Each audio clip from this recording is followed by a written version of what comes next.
네, 오늘 말씀 우리 함께 봉독하도록 하겠습니다. 오늘 말씀은 누가복음 18장 9절에서 14절 말씀까지입니다. 네, 제가 말씀을 봉독하도록 하겠습니다. 또 자기를 의롭다고 믿고 다른 사람을 멸시하는 자들에게 이 비유로 말씀하시되 두 사람이 기도하러 성전에 올라가니 하나는 바리새인이요 하나는 세리라. 바리새인은 서서 따로 기도하여 이르되 하나님이여 나는 다른 사람들 곧 토색, 불의, 간음을 하는 자들과 같지 아니하고 이 세리와도 같지 아니함을 감사하나이다. 나는 일에 2번씩 금식하고 또 소득의 11조를 드리나이다 하고 세리는 멀리 서서 감히 눈을 들어 하늘을 쳐다보지도 못하고 다만 가슴을 치며 이르되 하나님이여 불쌍히 여기소서 나는 죄인이로소이다 하였느니라. 내가 너희에게 이르노니 이에 저 바리새인이 아니고 이 사람이 의롭다 하심을 받고 그의 집으로 내려갔느니라. 무릇 자기를 높이는 자는 낮아지고 자기를 낮추는 자는 높아지리라 하시니라. 아멘. 네, 오늘도 이렇게 주님과 동행하기 위해 새벽 기도의 자리에 나온 우리 모든 성도 여러분 진심으로 환영하고 또 축복합니다. 오늘은 말씀 듣는 가운데에서도 주님의 은혜와 위로가 넘치는 그런 시간이 되기를 소망합니다. 예수님께서는 어제에 이어서 계속해서 오늘도 기도에 대해서 말씀하고 계십니다. 우리가 어제 살펴본 1절에서 8절까지는 항상 기도하고 또 낙심하지 말고 끈질기게 기도하는 것에 대해 중점을 둔 그런 말씀이었다면 오늘 9절에서 14절의 말씀은 자기를 의롭다고 믿고 다른 사람을 멸시하는 자들을 훈계하시고 또 기도를 함에 있어서 우리가 어떻게 하나님 앞으로 나아가야 하는가를 알려주십니다. 이 당시에 자기를 의롭다고 믿고 그리고 또 다른 사람을 멸시하는 대표적인 사람들이 누구겠습니까? 바로 여러 번 등장했던 바리새인들, 그리고 사두개인들, 그리고 율법사들, 그리고 이스라엘 사회에서 종교 지도자라 불리던 그런 사람들이었습니다. 제가 지난번에도 누누이 말씀드렸지만 이 사람들은 죄인들을 멸시했고 가난한 자들을 멀리했습니다. 왜냐하면 죄인들과 가난한 자들이 그렇게 된 것은, 그렇게 안타까운 상황에 처해진 것은 하나님의 저주를 받아서라고 여겼기 때문입니다. 너무나 명백히 죄인들과 가난한 사람들, 어려운 사람들을 하나님께로 바르게 인도해야 할 책임이 있는 그런 지도자들이었지만 그들은 자신의 소명을 다하지 않았습니다. 갖가지 규정을 만들어서 오히려 그런 사람들이 이스라엘 사회에서 추방되게끔 소외당하도록 부추겼던 것입니다. 예수님께서는 이런 그들의 행동과 태도에 분노를 하셨습니다. 오히려 눈먼 소경이 소경을 이끌고 인도하는 꼴이라고 그들을 훈계하셨던 것입니다. 아마도 이 바리새인들은 예수님의 사역 기간 내내 예수님 근처에 머물며 예수님의 말씀에 귀를 기울였을 것입니다.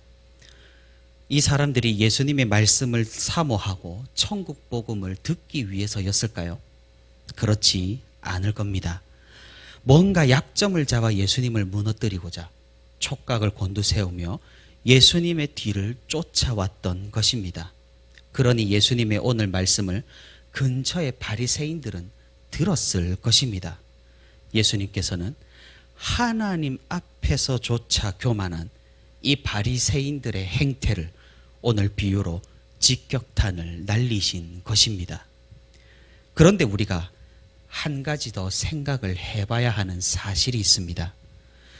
그것은 이 이야기를 가장 가까이서 듣는 제자들입니다. 우리는 예수님의 제자들이 예수님의 사역과 그분의 본질에 대해서 잘 이해하지는 못했지만 초창기에는 그래도 좀 순수하고 예수님의 말씀을 잘 새겨 들으면서 차근차근 훈련을 잘 받았을 것이라고 생각을 합니다. 물론 틀린 생각은 아닙니다만 우리가 생각해 봐야 하는 사실은 이 제자들도 교만할 때가 분명히 있었다라는 사실입니다. 예수님의 인기가 이스라엘에서 나날이 높아지고 많은 무리들이 예수님을 따르게 되자 자연스럽게 이 제자들은 그 무리를 관리하고 예수님을 보호하는 일을 담당했습니다. 그런 상황에서 이 제자들은 자신들이 예수님에게 선택받은 사람, 다른 무리와는 차별되는 어떤 중간적인 존재로 자신들을 스스로 인식하기 시작했습니다. 그런 제자들에게 예수님께서는 바리새인의 누룩을 주의하라고 단단히 경고하시는 말씀을 한 적이 있다는 사실입니다. 그러니 오늘 본문의 말씀, 바리새인과 세리의 기도에 대한 이 내용도 그곳에 귀를 기울이고 있던 바리새인들 뿐만 아니라 주님을 따르는 주님의 제자들에게 하신 말씀이기도 한 것입니다. 이것이 무엇을 의미할까요? 그것은 우리가 주님을 따르고 주님을 위해 헌신하고 주님을 위해 최선을 다하는 그 과정 가운데에서 슬그머니 나는 남들과 다르다는, 나는 저들과 다르게 하나님의 선택을 받은 귀한 존재라는 그런 선민의식이 자리할 수 있다라는 사실입니다. 그리고 나의 나된 것으로 하나님 앞에서 내가 무언가를 이루고 그것으로 구원을 받고 그것으로 상급을 받는다는 그런 공로주의에 우리가 쉽게 빠질 수 있다라는 사실입니다. 사실 우리는 오늘 본문에 우리가 말씀을 읽었듯이 오늘 본문에 등장하는 이 바리새인과 같은 기도를 잘 하지는 않을 것입니다. 물론 실제로 그런 사람이 없지는 않겠지만은 이렇게 앞에 나서서 하나님 앞에 자신의 공로를 자랑하듯 떠들며 기도하는 사람은 아마 우리 교회에는 없을 것입니다. 하지만 문제는 우리의 마음입니다. 특별히 오늘 주님의 교훈은 남들보다 더욱 교회 일에 열심인 성도들에게 깊이 적용이 되는 말씀인 것입니다. 우리는 너무나 교만해지기가 쉽습니다. 교회에서 봉사하고 예배에 빠지지 않고 기도를 열심히 한다는 이유에서 말입니다. 그리고 그렇게 하지 못하는 성도들을 보면서 우월감에 젖기도 쉽습니다. 우리가 대놓고 앞에 나서서 이 바리새인처럼 그렇게 기도하지는 않을지라도 우리 마음 가운데 이런 교만이 싹틀 수가 있다라는 사실입니다. 저랑 신학대학교에서 같이 공부하면서 친하게 지냈던 목사님이 부산의 어느 교회에서 사역을 하고 있습니다. 그 교회는 교회 인원이 많고 또 어르신들이 많기 때문에 새벽 기도를 2부제로 이렇게 하나님께 드린다고 합니다. 그런데 거기에 있는 어떤 장로님의 이야기를 저한테 해줬습니다. 그 장로님은 오래전부터 가족 단위로 교회를 열심히 섬긴 그런 장로님이셨습니다. 그런데 이 장로님이 항상 새벽 기도에 와서 하는 행동은 가장 앞에 앉아서 예배 시작 전에 뒤를 한번 싹 스캔을 합니다. 그러면 누가 왔는지 누가 빠졌는지를 한번 싹 훑어보는 것이죠. 그리고 1부 예배가 끝나고 2부 예배가 시작되기 전까지 자리에 그대로 앉아 있다가 2부 예배 시작되기 전에 딱 또 스캔을 뒤로 돌아보면서 한답니다. 2부 예배 때까지 과연 누가 안 왔는지를 지켜보고 그리고 가셔서 나중에 목사님이나 다른 교역자한테 누가 왔다 안 왔다 이런 이야기를 한다는 것을 제가 그 교회 이제 그 교회에서 사역하는 친한 목사님한테 들은 적이 있습니다. 참 만약에 우리에게도 이런 생각이 든다면 이런 마음이 든다면 우리는 당장 그런 행동하기를 멈추고 당장 생각하기를 멈추고 오늘 본문에 이 세리처럼 주님 앞에 엎드려야 할 것입니다. 제가 말씀드렸다시피 신앙의 가장 기초와 신앙의 가장 기본은 내가 죄인이라는 처절한 인식에 있습니다. 죄인으로서 하나님 앞에 나아간다는 그 엎드림에서부터 우리의 믿음이 출발합니다. 만약 우리 마음이 스스로를 선하게 여기고 남들보다 우월하다고 생각한다면 그것은 초심을 잃은 것입니다. 하나님께서는 자격이 없는 우리를 구원하셨습니다. 모든 것은 하나님의 은혜로 이루어졌습니다.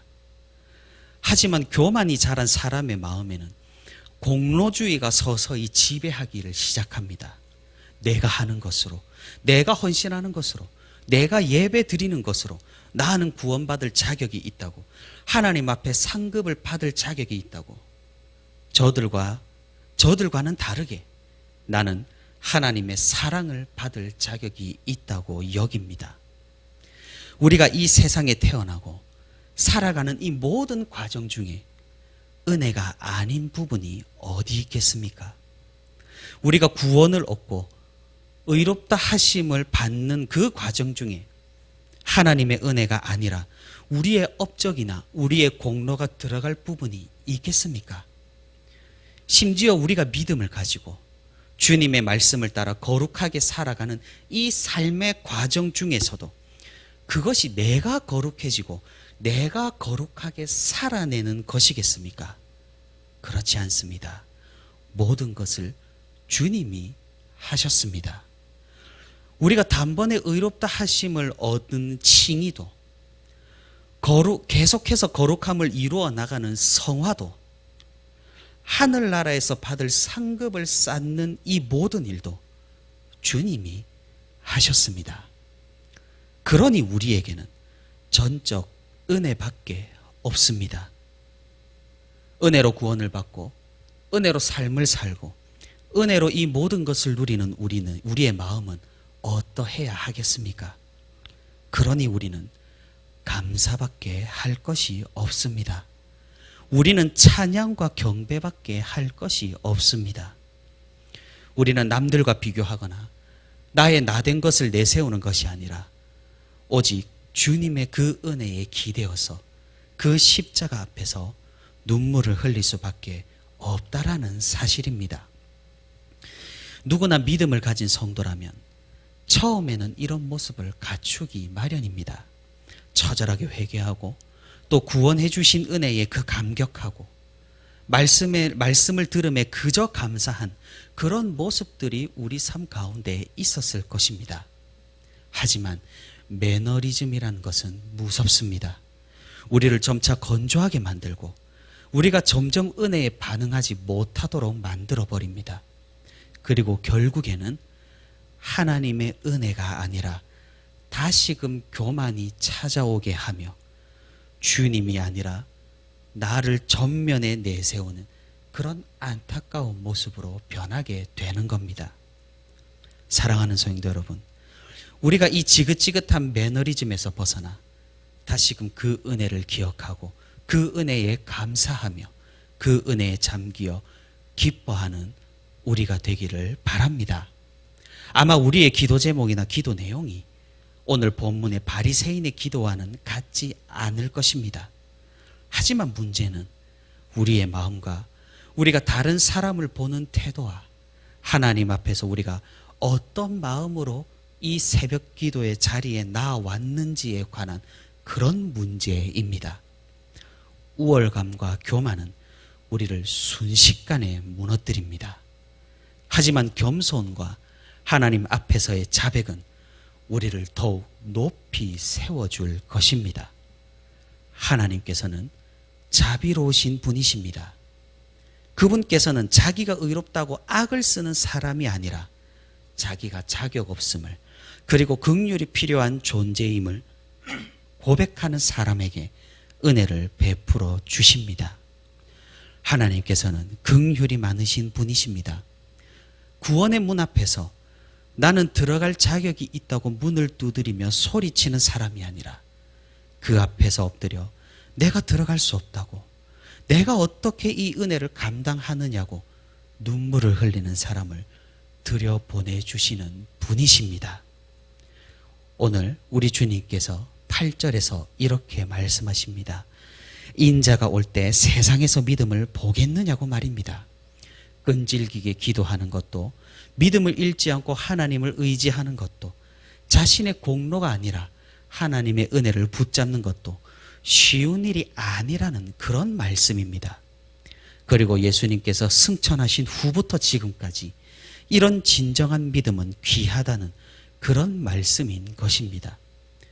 오늘 우리가 이런 믿음으로 나아가길 바랍니다. 오늘 우리가 이런 기도로 하나님 앞에 엎드릴 수 있기를 바랍니다. 나의 나된 것이 아니라 오직 주님의 은혜에 감격하고 감사하고 겸손하는 그런 마음을 가질 수 있기를 바랍니다. 하나님의 공식은 너무나 간단합니다. 자신을 낮추는 사람을 하나님께서는 높여주십니다. 이런 사실은 이미 역사적으로 증명이 되었으며 우리 주님께서 친히 보여주시고 증명하신 사실입니다. 우리가 그 주님의 뒤를 따르며 나를 높이고 나를 내세우고 내가 하니 받는 것은 당연하다는 그런 마음이 아니라 오직 주님의 은혜로 이 쓸데없는 자가 구원받는 것이고 의지할 곳이 없어서 하나님을 의지한다며 잠잠히 고백하는 우리가 되기를 바랍니다. 우리가 그리한다면 하나님께서는 우리를 귀하게 보실 것입니다. 우리를 들어 올리실 것이며 너무나도 충분하고 차고 넘치는 은혜로 우리와 함께 하실 것입니다.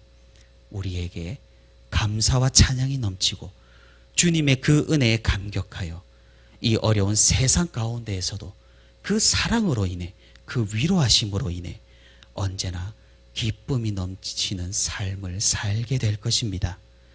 그 은혜를 사모하며 오늘도 주님 앞에 낮아짐으로 엎드려 그 은혜를 구하고 주님께 메어 달리는 저와 우리 부천시민교회 모든 성도가 되기를 소망합니다.